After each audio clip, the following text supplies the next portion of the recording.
नमो अरिहंताणं नमो सिद्धाणं नमो आयरीयाणं नमो वज्झायाणं नमो लोये सौवसाहूणं मोक्षमार्गस्य नेतारं भेत्तारं कर्मभूभृतां ज्ञातारं विश्वतत्त्वानां वंदे तद्गुणलब्धये। 1008 श्री मूलनायक आदिनाथ भगवान की जय। द्वासांग जिनवाणी माता की जय। आचार्य श्रेष्ठ आचार्य गुरुवर श्री 108 उमा स्वामी जी महाराज की जय। आचार्य श्रेष्ठ आचार्य गुरुवर श्री 108 पूज्यपाद स्वामी जी महाराज की जय। आचार्य श्रेष्ठ आचार्य गुरुवर श्री 108 विद्यासागर जी महाराज की जय। तीर्थ चक्रवर्ती जगत पूज्य निर्यापक श्रमण मुनि पुंगव श्री 108 सुधा सागर जी महाराज की जय। समस्त मुनि संघ की जय। हम सभी पूज्यवर आचार्य पूज्यपाद स्वामी जी द्वारा रचित इस सर्वार सिद्धि ग्रंथराज का स्वाध्याय कर रहे हैं और स्वाध्याय करते हुए 9वें अध्याय के अंतर्गत जो 12 तपों का वर्णन किया गया है उन 12 तपों के वर्णन का विस्तार से अध्ययन कर रहे हैं।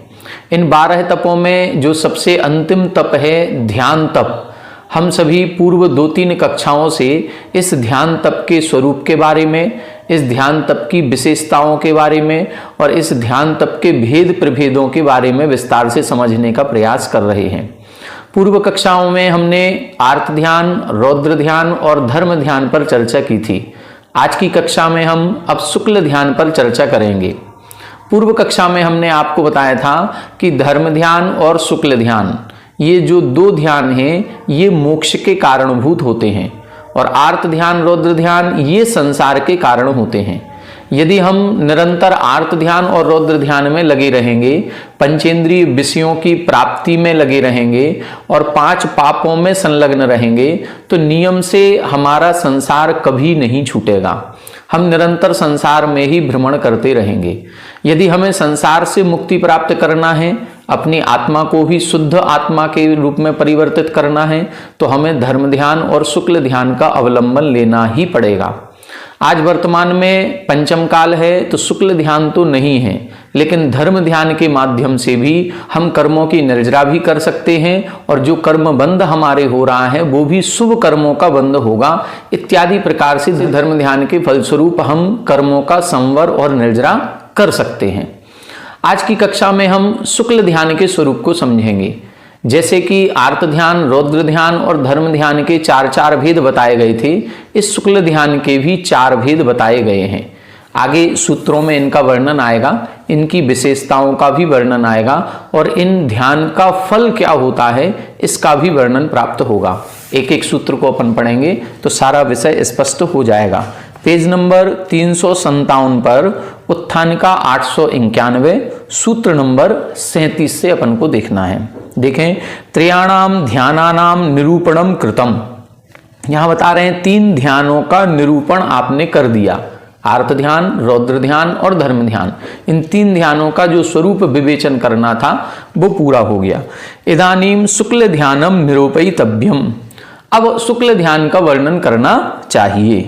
तत्वक्ष्यमाण चतुर्विकल्पम।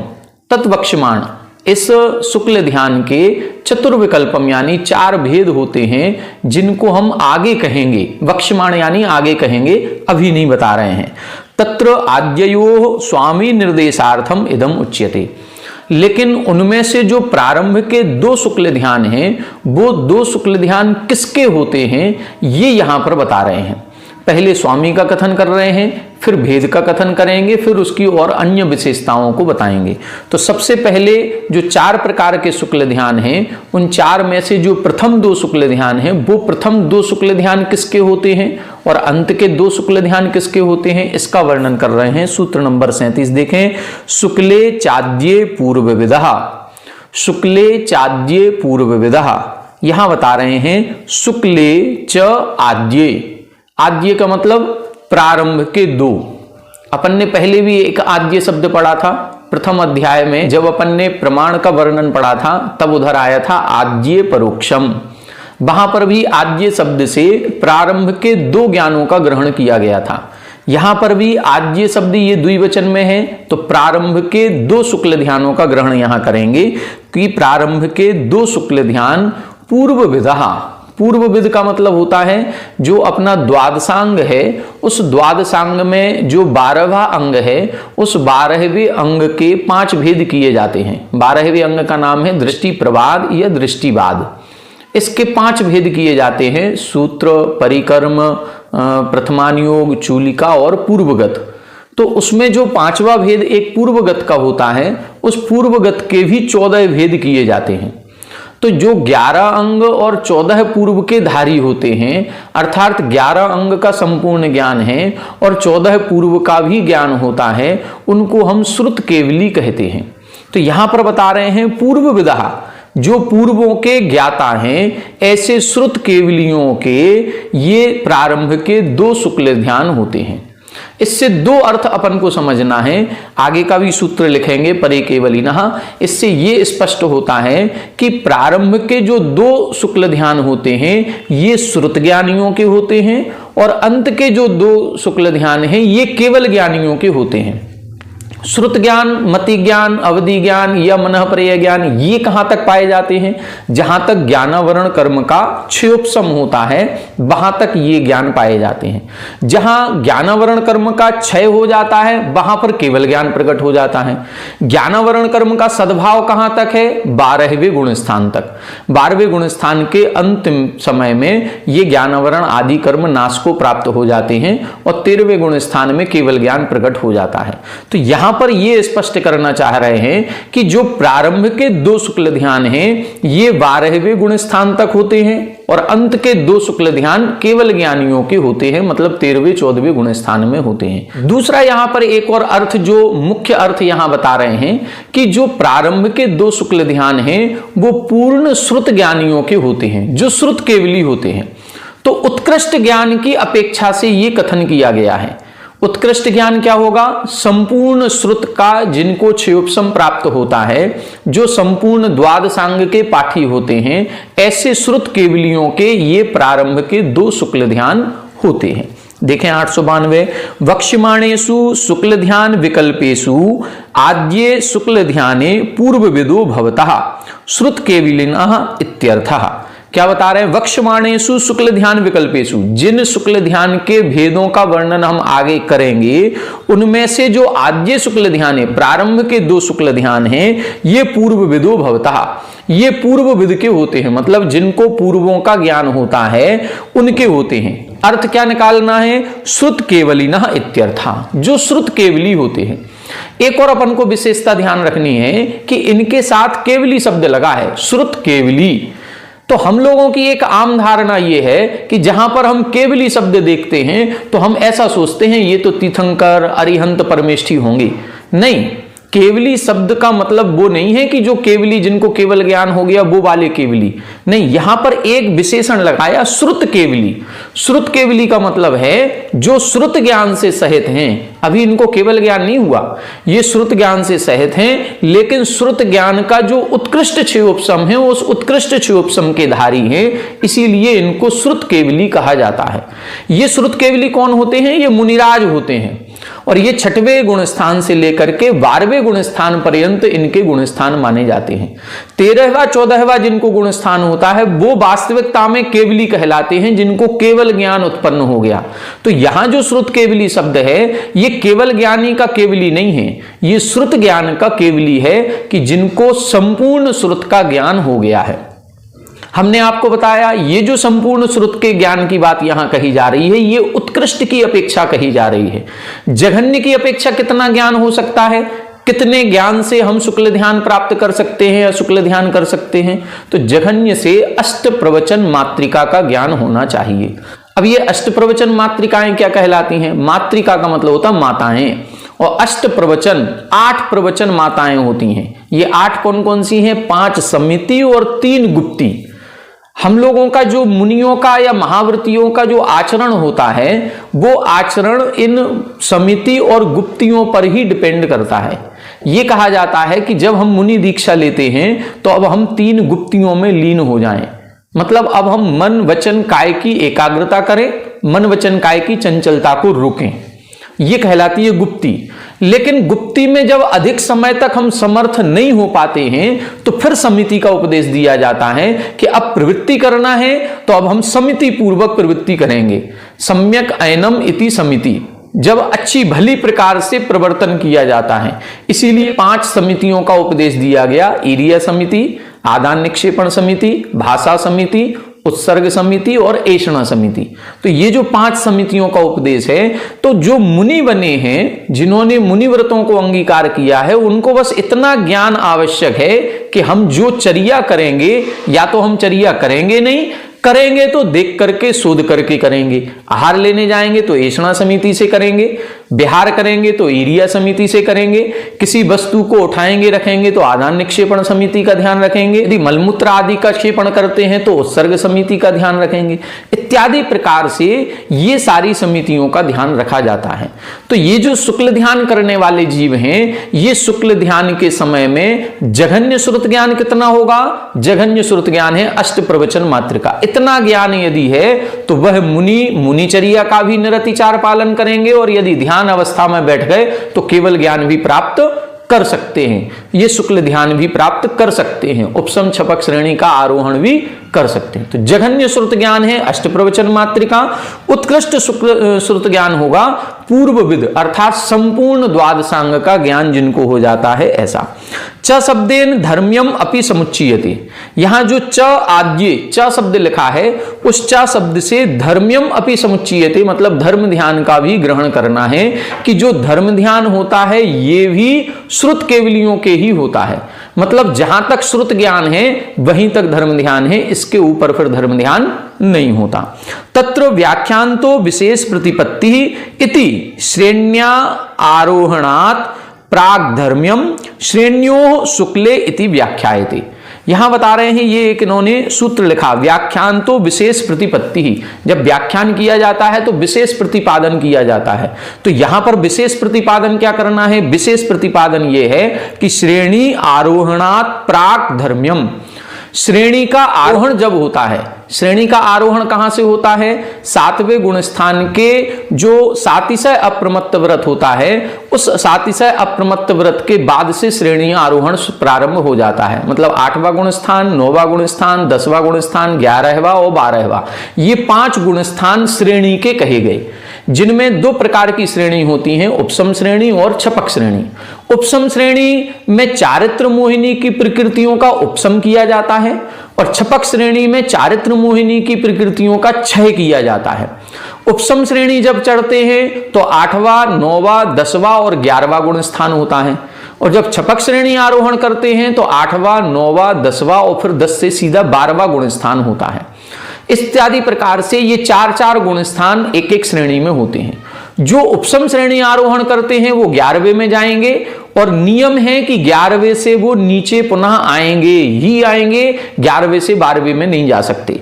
11वें से नियम से नीचे आएंगे, उनके परिणाम नीचे गिरेंगे ही गिरेंगे।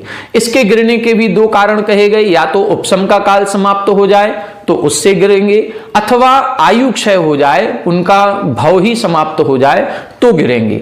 जब भव समाप्त होता है तो सीधे 11वें गुण स्थान से सीधे 4थे गुण स्थान में आते हैं, और जब उपसम का काल समाप्त होता है तो धीरे धीरे, जैसे हम 8 से 9, 9 से 10, 10 से 11 गए थे, उसी तरह से 11 से 10, 10 से 9, 9 से 8, 8 से 7 इत्यादि पुनः नीचे आ जाते हैं।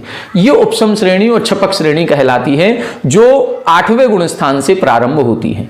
यहां कह रहे हैं धर्म ध्यान कहां होता है? धर्म ध्यान श्रेणी आरोहणात् पूर्वम, मतलब धर्म ध्यान जो है वो चौथे गुण स्थान से सप्तम गुण स्थान तक ही होता है। सातवें गुण स्थान के ऊपर धर्म ध्यान नहीं होता। सातवें गुण स्थान के ऊपर 8, 9, 10, 11, 12 इन गुण स्थानों में शुक्ल ध्यान होता है।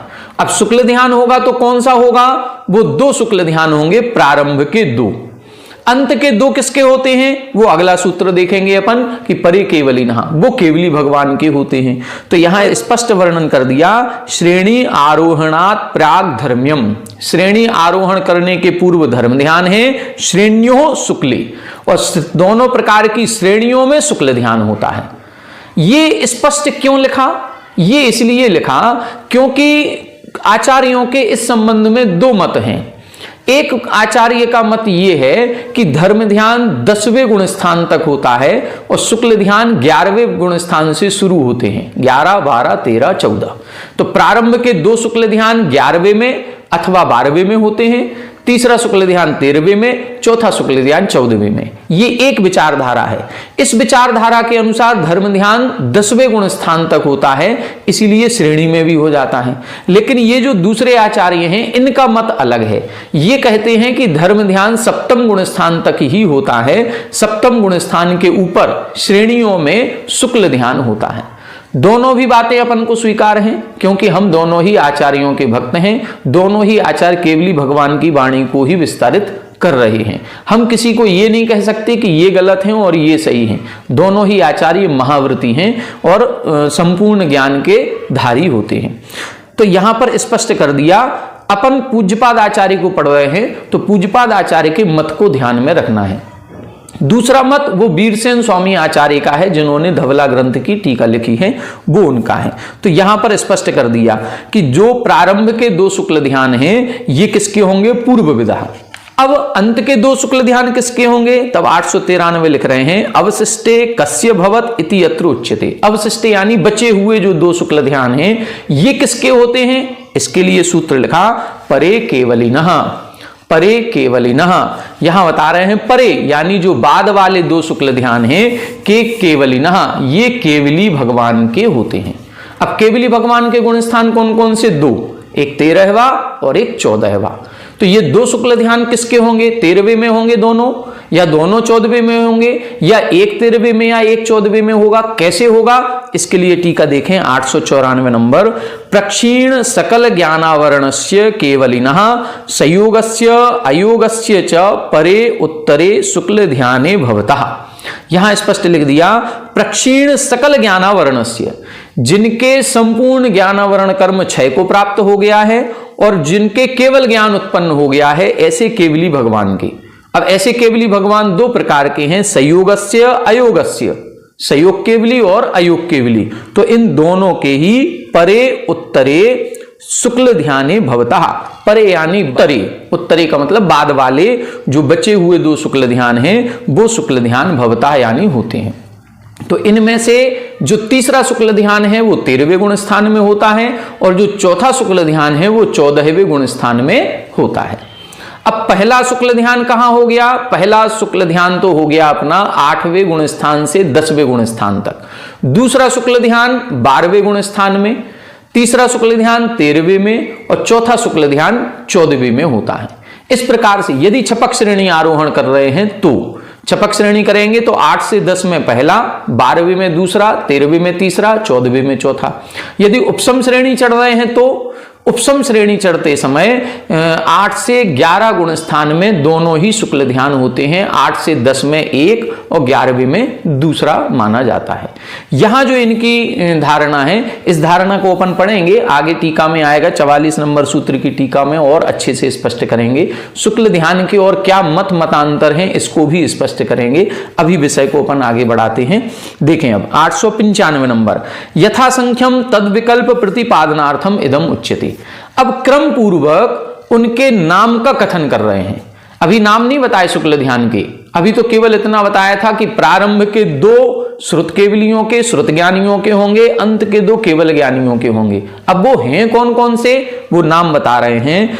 पृथक त्वयिकत्व, पृथक त्वयिकत्व, वितर्क, सूक्ष्म क्रिया प्रतिपाति, व्युपरत क्रिया निवर्तीनि। पृथक्त्वैकत्व वितर्क सूक्ष्म क्रिया प्रतिपाति व्युपरत क्रिया निवर्तीनि। यहां बता रहे हैं ये 4 शुक्ल ध्यानों के नाम हैं। पृथक्त्व, एकत्व, वितर्क। यहां जब अपन विच्छेद करेंगे तो पृथक्त्व, पृथक्त्व वा में ऐ की मात्रा है, वहां से जब विच्छेद करेंगे तो एकत्व निकलेगा। पृथक्त्व, एकत्व, वितर्क। वितर्क शब्द को दोनों में जोड़ लें, पृथक्त्व वितर्क, एकत्व वितर्क। ये 2 शुक्ल ध्यान हो गए। पहला शुक्ल ध्यान पृथक्त्व वितर्क, दूसरा शुक्ल ध्यान एकत्व वितर्क। तीसरा शुक्ल ध्यान सूक्ष्म क्रिया प्रतिपाति और चौथा शुक्ल ध्यान है व्युपरत क्रिया निवर्तीनि। इनका जैसा नाम है उसी तरह से इनका काम है, मतलब इनकी अनवर्थ संज्ञा है। पृथक्त्व वितर्क मतलब अलग अलग वितर्क चलता है इनका। एकत्व वितर्क एक ही प्रकार का वितर्क होता है। सूक्ष्म क्रिया प्रतिपाति जहां पर केवल सूक्ष्म काय योग की क्रिया रह जाती है। और व्युपरत क्रिया निवर्तीनि संपूर्ण मन वचन काय की क्रिया से जो रहित हो चुके हैं, व्युपरत, उनको बोलते हैं 14वें गुण स्थानवर्ती अयोग केवली। तो वहां पर ये चौथा शुक्ल ध्यान होता है। आगे इनकी चर्चा और विस्तार से आएगी तब बताएंगे। 896 देखें, पृथक्त्व वितर्कम, एकत्व वितर्कम, सूक्ष्म क्रिया प्रतिपाति, व्युपरत क्रिया निवर्ती। ये 4 शुक्ल ध्यानों के नाम हो गए। पहला क्या है? पृथक्त्व वितर्क, दूसरा एकत्व वितर्क, तीसरा सूक्ष्म क्रिया प्रतिपाति, चौथा व्युपरत क्रिया निवर्ती। च इति चतुर्विधम शुक्ल ध्यानम, ये 4 प्रकार का शुक्ल ध्यान होता है। वक्ष्यमाण लक्षणम अपेक्ष सर्वेषाम अनवर्थत्वम अवशेयम। वक्ष्यमाण लक्षणम अपेक्ष, इनका लक्षण हम बाद में करेंगे, अभी नहीं कर रहे हैं। इनका लक्षण और अभी जो 44 नंबर का सूत्र आएगा उसमें, उसकी टीका में इसका लक्षण बताएंगे। तो भी सर्वेषाम अनवर्थत्वम अविषयम, सभी ये जो नाम दिए हैं इनको अनवर्थ जानना चाहिए। अनवर्थ का मतलब जैसा नाम है, जैसी इनकी संज्ञा है, वैसा ही इनका स्वरूप है। आगे देखें 897, इनका अब अवलंबन बता रहे हैं। ये शुक्ल ध्यान जो होते हैं ये किस अवलंबन के आधार पर होते हैं? तस्य अवलंबन विशेष निर्धारणार्थम आह। इन शुक्ल ध्यानों का अवलंबन विशेष का ज्ञान कराने के लिए अगला सूत्र लिख रहे हैं, त्रिएक योग काय योगा योगानाम। त्रिएक योग काय योगा योगानाम, यहां बता रहे हैं त्रिएक, पहले त्रि शब्द है फिर एक शब्द है, फिर क्या लिखा? त्रिएक योग। योग शब्द को दोनों में लगाएं, त्रियोग, एक योग, फिर लिखा काय योग और फिर अयोगानाम। ऐसे 4 शब्द निकलेंगे, पहले त्रि फिर एक योग, योग शब्द को दोनों में लगा लें, त्रियोग, एक योग, फिर काय योग और फिर अयोगानाम। तो इन चारों को क्रम से लगाना है। पहला शुक्ल ध्यान पृथक्त्व वितर्क त्रियोग, तीनों योगों के आलंबन से होता है, कभी मन योग से, कभी वचन योग से, कभी काय योग से। तीनों भी बदल भी सकते हैं। शुरुआत मनोयोग से हुई थी, बीच में वचन योग हो गया, लास्ट में काय योग हो गया, ये परिवर्तन संभव है। लेकिन जो दूसरा शुक्ल ध्यान होता है वो एक योग से होगा। अब ये जो एक योग है ये कौन सा होगा ये नहीं कह सकते। किसी मुनिराज के मनोयोग में हो जाए, किसी के वचन योग में हो जाए, किसी के काय योग में। जिस योग में प्रारंभ होगा उसी योग में इसकी समाप्ति होगी। मतलब दूसरे शुक्ल ध्यान में योगों का परिवर्तन नहीं होता। मनोयोग से प्रारंभ हुआ है तो पूरा अंतर मुहूर्त काल तक मनोयोग ही रहेगा, संपूर्ण दूसरे शुक्ल ध्यान के काल में अंत भी मनोयोग से ही होगा, बीच में बदलन नहीं होगी। इसीलिए लिखा एक योग। अब एक योग का नाम नहीं है, कौन सा है वो कोई भी हो सकता है। तीसरा शुक्ल ध्यान है वो काय योग, यहां निश्चित कर दिया एक ही होगा और एक में ही काय योग ही होगा, वचन और मन नहीं होता। इधर मात्र काय योग में ही तीसरा शुक्ल ध्यान होगा। और जो चौथा शुक्ल ध्यान होगा वो अयोगा नाम, उनको भी स्पष्ट कर दिया ये तो अयोगियों के होगा, ना काय योग से, ना मन योग से, ना वचन योग से, कोई भी योग की सहारा नहीं लेना है। यहां पर अयोगा नाम मतलब ये चौथा शुक्ल ध्यान 14वें गुण स्थानवर्ती मुनिराजों के ही होता है। जो 14वें गुण स्थान में अयोग केवली होते हैं उनके ये चौथा शुक्ल ध्यान होता है। तो इस प्रकार से ये अवलंबन बताया है कि चारों ही शुक्ल ध्यान का आधार या अवलंबन क्या होता है। पहला शुक्ल ध्यान तीनों योगों से, दूसरा शुक्ल ध्यान किसी भी एक योग से, तीसरा शुक्ल ध्यान काय योग से और चौथा शुक्ल ध्यान अयोगियों के होता है। देखें 898 योग शब्दों व्याख्यातार्थः काय वांग मनः कर्म योगः इत्यत्र। छठवें अध्याय में पहला सूत्र पढ़ा था, उस पहले सूत्र के अंतर्गत योग शब्द का व्याख्यान अपन कर चुके हैं, पढ़ चुके हैं। उक्तैश्च चतुर्भिः शुक्ल ध्यान विकल्पैः त्रियोगादीनां चतुर्नाम यथा संख्येन अभिसंबंधो वेदितव्यः। यहां बता रहे हैं उक्त ही चतुर्भिः शुक्ल ध्यान विकल्प ही, जो पूर्व सूत्र में शुक्ल ध्यान के 4 भेद बताए थे, उन चारों भेदों को इधर जो त्रि आदि शब्द दिए हैं, चतुर्नाम जो 4 शब्द दिए हैं, उनका यथा संख्येन अभिसंबंधो, क्रम से संबंध बैठालना है। पहले पृथक्त्व वितर्क दिया है तो यहां पर त्रियोग दिया है, फिर एकत्व वितर्क दिया है तो एक योग दिया है, फिर सूक्ष्म क्रिया प्रतिपाती है तो काय योग है, फिर अयोगा नाम लिखा है तो यहां विपरीत क्रिया निवर्ती लिखा है। ऐसे क्रम से इनको बिठा लेना है। त्रियोगस्य पृथक्त्व वितर्कम, 3 योग में पृथक्त्व वितर्क होगा। त्रिषु योगेषु एक योगस्य एकत्व वितर्कम, तीनों योगों में से किसी एक योग में ये एकत्व वितर्क ध्यान होगा। काय योगस्य सूक्ष्म क्रिया प्रतिपाती, जो काय योगी हैं उनके सूक्ष्म क्रिया प्रतिपाती होगा। और अयोगस्य योग से रहित अवस्था में उनके विपरीत क्रिया निवर्ती नाम का ध्यान होता है। ठीक है, अब इसकी और विशेषताएं बता रहे हैं। तब विशेषताओं में लिखा 899 तत्र आद्ययोः विशेष प्रतिपत्त्यर्थम इदम उच्यते। अब यहां पर विशेष प्रतिपत्ति बता रहे हैं, किसकी? आद्ययोः, जो प्रारंभ के 2 शुक्ल ध्यान हैं उनकी और विशेषता कुछ है, वो विशेषता बता रहे हैं। एकाश्रये सवितर्क विचारे पूर्वे, एकाश्रये सवितर्क विचारे पूर्वे, यहां बता रहे हैं पूर्वे यानी प्रारंभ के जो 2 शुक्ल ध्यान हैं ये एकाश्रये, एक आश्रय वालों के होते हैं, सवितर्क वितर्क से सहित होते हैं, और विचारे तो विचारे में भी स शब्द लग जाएगा, सविचारे मतलब विचार सहित होते हैं। मतलब ये जो प्रारंभ के 2 शुक्ल ध्यान हैं ये वितर्क और विचार से सहित होते हैं और एक आश्रय, एक ही आश्रय वाले के होते हैं। क्या मतलब है एक आश्रय का, क्या मतलब है वितर्क का, क्या मतलब है विचार का, इसको अपन टीका में पढ़ेंगे 900 नंबर की। एक आश्रयो ययोः ते एक आश्रयो, यहां बता रहे हैं एक ही जिनके आश्रय होता है ऐसे उन दोनों को एक आश्रय वाला कहते हैं। उभेपि परिप्राप्त श्रुत ज्ञान निष्ठेन आरभ्येते इत्यर्थः। यहां ये बता रहे हैं कि दोनों भी, उभेपि यानी ये दोनों शुक्ल ध्यान भी, परिप्राप्त श्रुत ज्ञान निष्ठेन मतलब जिनको संपूर्ण श्रुत ज्ञान प्राप्त हो गया है ऐसे श्रुत ज्ञानियों के ये पहले 2 शुक्ल ध्यान होते। एक आश्रय का मतलब जिनके एक ही आश्रय है, मतलब श्रुत ज्ञानियों के ही ये दोनों होते हैं। ऐसा नहीं है एक श्रुत ज्ञान वालों के, एक केवल ज्ञान वालों के, नहीं, प्रारंभ के ये जो 2 शुक्ल ध्यान हैं दोनों भी श्रुत ज्ञानियों के होते हैं, ये इसका अर्थ है। वितर्कश्च विचारश्च वितर्क विचारौ, वितर्क और विचार इन दोनों का जब समास किया तो शब्द बन गया वितर्क विचारौ। सह वितर्क विचाराभ्याम वर्तते इति सवितर्क विचारे, जो वितर्क और विचार के साथ प्रवर्तन करता है उसको हम सवितर्क विचार कहते हैं। पूर्वे पृथक्त्वैकत्व वितर्के इत्यर्थः, जो पूर्व के 2 शुक्ल ध्यान हैं वो पूर्वे शब्द से क्या लगाना है? पृथक्त्व वितर्क और एकत्व वितर्क शुक्ल ध्यान को यहां ग्रहण करना है। अब सूत्र का अर्थ क्या बना? पृथक्त्व वितर्क शुक्ल ध्यान और एकत्व वितर्क शुक्ल ध्यान, ये दोनों भी शुक्ल ध्यान श्रुत ज्ञानियों के होते हैं, दोनों भी वितर्क सहित हैं और दोनों भी विचार सहित होते हैं। अब कुछ और विशेषता है, उस विशेषता को बता रहे हैं 901 तत्र यथासंख्य प्रसंगे अनिष्ट निवृत्त्यर्थम इदम उच्यते।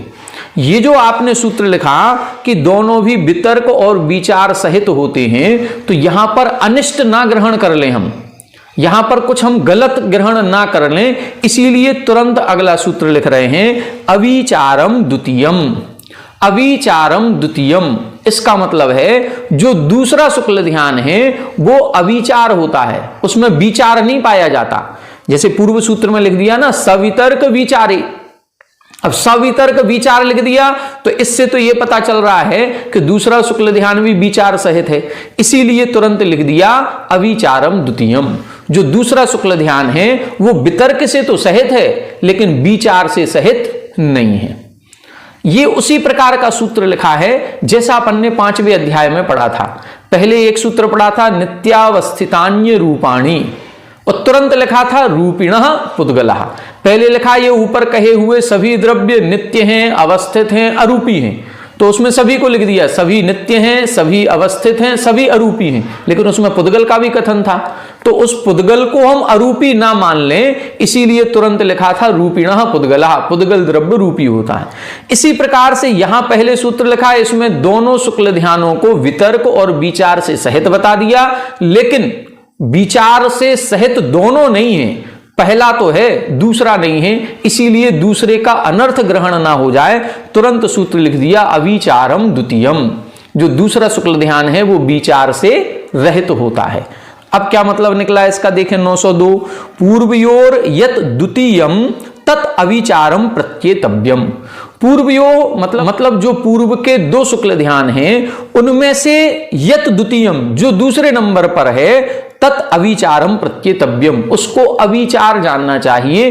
वो वितर्क से तो सहित है लेकिन विचार से सहित नहीं है। एतत् उक्तम भवति, इससे ये अर्थ निकलता है आद्यम सवितर्क सविचारम च भवति। पहला जो है वो सवितर्क है, सविचार है, लेकिन द्वितीयम सवितर्कम अविचारम, दूसरा जो है वो वितर्क सहित तो है लेकिन विचार सहित नहीं है। अब प्रश्न आपके मन में आ रहा होगा ये वितर्क क्या कहलाता है और विचार क्या कहलाता है। इसकी चर्चा आगे के दो सूत्रों में की जा रही है। वितर्क क्या है, विचार क्या है, देखें सूत्र नंबर 43 उत्थान का 903। अथ वितर्क विचारयो कह प्रतिविशेष इति यत्र उच्यते। यहां पर बता रहे हैं ये जो वितर्क और विचार है इन दोनों की क्या विशेषता है, इसको अगले सूत्र में लिख रहे हैं वितर्कः श्रुतम। वितर्कः श्रुतम, वितर्क कहते हैं श्रुत ज्ञान को। श्रुत ज्ञान के द्वारा जो विशेष तर्कणा की जाती है उसको वितर्क कहते हैं। और विचार किसे कहते हैं, तब अगला सूत्र लिखेंगे विचारोर्थ व्यंजन योग संक्रांति। संक्रांति का मतलब होता है संक्रमण, बदलना। जैसे अपन बोलते हैं मकर संक्रांति, मकर संक्रांति का मतलब जो अभी सूर्य धनु राशि में था अब वो मकर राशि में आ गया तो उसको बोलते हैं मकर संक्रांति। परिवर्तन हो गया, धनु राशि से मकर राशि में आ गया। इसी तरह से इधर भी अर्थ में संक्रांति होना, व्यंजन में संक्रांति होना और योग में संक्रांति होना। अर्थ यानी जिस पदार्थ का ध्यान किया जा रहा है उस ध्यान करते हुए उस पदार्थ का बदल जाना। कभी द्रव्य का चिंतन कर रहे थे अब कभी पर्याय का करने लगे। उस व्यंजन का बदल जाना, कभी ह्रीम का ध्यान कर रहे थे कभी ओम का ध्यान करने लगे, तो ये व्यंजन का परिवर्तन है। और कभी योग परिवर्तन, कभी मनोयोग से हो रहा था अब वचन योग से होने लगा, अब काय योग से होने लगा, इसको बोलते हैं विचार। ये कहलाती है संक्रांति। तो विचार ये पहले शुक्ल ध्यान में होता है, दूसरे में नहीं होता। इसीलिए पहले शुक्ल ध्यान में 3 योग लिखे थे। तीनों योगों से होता है, मतलब मन योग से भी, वचन से भी और काय से भी। मन से कभी वचन में आ गए, वचन से कभी काय में पहुंच गए, काय से मन में हो गए, वचन में हो गए। ये जो बदलन होती है इसी को विचार कहते हैं। और ये बदलन केवल पहले शुक्ल ध्यान में होती है, दूसरे में नहीं होती। दूसरे में तो स्थिर हो गया एक योग, जो भी होगा, यदि मन योग होगा तो मनोयोग ही रहेगा, वचन योग होगा तो वचन योग ही रहेगा, काय योग होगा तो काय योग ही रहेगा। तो इसको बोलते हैं अपन विचार। इसकी टीका अपन आगे पढ़ेंगे। पहले 904 नंबर देख लें। विशेषेण तर्कणम ऊहनम वितर्कः श्रुत ज्ञानम इत्यर्थः। वितर्क किसे कहते हैं, श्रुत ज्ञान को कहते हैं। विशेषेण तर्कणम ऊहनम, विशेष प्रकार से तर्कणा करना, ऊहा करना। ऊहा करना का मतलब प्रश्नोत्तर करना। जैसे अपन लोग जिज्ञासा समाधान में प्रश्नोत्तर करते हैं, पहले हमने प्रश्न पूछा, महाराज श्री ने उत्तर दिया, फिर उस उत्तर में से फिर हमने प्रश्न पूछ लिया, फिर उन्होंने उत्तर दिया, फिर अपन पूछते हैं ऐसा है तो ऐसा क्यों नहीं, ऐसा है तो ऐसा क्यों नहीं। ये जो विशेष तर्कणा की जाती है इसी को हम वितर्क कहते हैं। और ये जो तर्कणा होती है ये केवल ज्ञान में नहीं होती। केवल ज्ञान में तो सारे पदार्थ एक साथ नजर आ रहे हैं, वहां पर तर्कणा नहीं है क्योंकि अनंत पर्यायों को एक साथ देख रहे हैं। ये जो श्रुत ज्ञान होता है, श्रुत ज्ञान में हमारी ये विशेष प्रकार की तर्कणा होती है। तो ये जो पहले दो शुक्ल ध्यान हैं, पहले भी बता दिए, एक आश्रय, एक ही आश्रय वाले के होते हैं, मतलब श्रुत ज्ञानियों के होते हैं। उसके पहले भी जो सूत्र लिखा था इसमें भी बता दिया था, शुक्ले चाद्य पूर्व विदा, ये श्रुत ज्ञानियों के होते हैं। जब श्रुत ज्ञानियों के होंगे तो विशेष तर्कणा होगी, फिर वहां पर विशेष प्रकार का चिंतन होगा ही होगा। बस उस चिंतन में तर्कणा भी होती है और विचार भी होता है। बस अंतर इतना है, पहले शुक्ल ध्यान में वितर्क भी है और विचार भी है, दूसरे शुक्ल ध्यान में वितर्क तो है, श्रुत ज्ञानियों के तो होता है, लेकिन उसमें विचार नहीं होता। अब विचार क्या कहलाता है, सामान्य से अपन ने अभी समझ लिया है, विस्तार से इसकी टीका थोड़ी सी बड़ी भी है, इसकी टीका अपन कल की कक्षा में पढ़ेंगे। इसमें विचार का अर्थ भी बताएंगे और ये चारों शुक्ल ध्यानों का स्वरूप भी बताएंगे, कब होता है, किस गुण स्थान में होता है, कौन से मुनिराजों के होता है, और इस शुक्ल ध्यान का फल क्या होता है। पहले शुक्ल ध्यान से क्या काम होता है, दूसरे से क्या काम होता है, तीसरे से क्या है और चौथे से क्या है, इन चारों का फल भी बताएंगे। तो ये अपन कल पढ़ेंगे। आज की कक्षा में अपन ने जो सामान्य जानकारी समझी वो इतनी है कि शुक्ल ध्यान के चार भेद हैं। चार में से प्रारंभ के दो शुक्ल ध्यान श्रुत ज्ञानियों के हैं, अंत के दो शुक्ल ध्यान केवल ज्ञानियों के होते हैं। प्रारंभ के जो शुक्ल ध्यान हैं दो, वो एकाश्रय, एक ही आश्रय वालों के होते हैं और वितर्क और विचार से सहित होते हैं, जिसमें जो दूसरा शुक्ल ध्यान है वो वितर्क से तो सहित है, विचार से रहित होता है। इन चारों के अपन ने आलंबन भी देखे। पहला शुक्ल ध्यान तीनों योगों से, दूसरा एक योग से, तीसरा काय योग से और चौथा अयोगियों के होता है। वितर्क किसे कहते हैं, ये श्रुत ज्ञान को कहते हैं, और विचार कहते हैं अर्थ की, व्यंजन की और योग की संक्रांति या परिवर्तन को हम विचार कहते हैं। इस विचार का विस्तार अपन कल पढ़ेंगे। आज की कक्षा में इतना ही। आप सभी हमारे साथ बने रहें। सभी को जय जय।